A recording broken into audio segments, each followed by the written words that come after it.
bitta chiroyli buzoq molni bolasini ko'rsatib, 10 million so'mlik go'sht chiqmaydigan bir molni ko'rsatib, 30 million, 40 million, 50 million chiroyini qarang, shved bu buqa. 10 millionlik go'sht chiqmaydi, 30 million deyapti, 40 million, 50 million deyapti. Parodasi zo'r buni, chiroyligini qarang deyapti. Yo bo'lsam yaqinda bir qo'zini ko'rsatdi. Go'shtga pichsangiz bir 10 kilo ham go'sht chiqmaydi. Ko'z oldingizga keltiring, 1,5 million so'mlik go'sht chiqmaydigan bir qo'zini ko'rsatib turib, 10 ming dollar chiroyini qarang deb qulog'ini bunday qilib turib, quloq uzun bir narsa deb mashalloh deyordi. Sizlar ham ko'rdinglarmi shu videoda? Bunaqa ko'p iti bor, kaplari bor, boshqasi bor. Bo'ldi endi hammamiz musulmonmiz, to'g'rimi? Qo'ylar masalan shu xayr ehson qilishligi uchun, bizga iste'mol uchun yaratilgan. Mol ham shunaqa, boshqasi ham. Biz insonmiz u. Shuni o'rniga 10 ming dollarga bitta 10 kilo go'sht chiqmaydigan qo'zini olib, boqib, uni chiroyiga tomosha qilguncha, yetimxonaga borsiz, ota-ona mehriga muhtoj, ko'zi yoshlangan go'daylar o'shincha. O'shani olib boqing.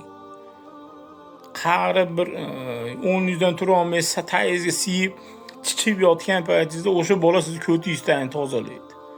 Lekin siz ona 10 ming dollarlik qo'zingiz nari borsa so'yilib ketadi, go'sht oladi. Somonlarda osh oladi. Bu boshqa narsa bo'lmaydi.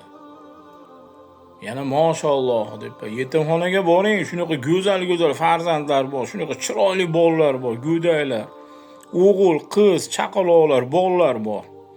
Ana o'shalarda ota-onasi bemehr ota-onasi tashab ketganiga, bu dumbil ota-onalar tashab ketganiga mashalloh devorasi borib ko'ring. Uniga odam asrab olib boqing.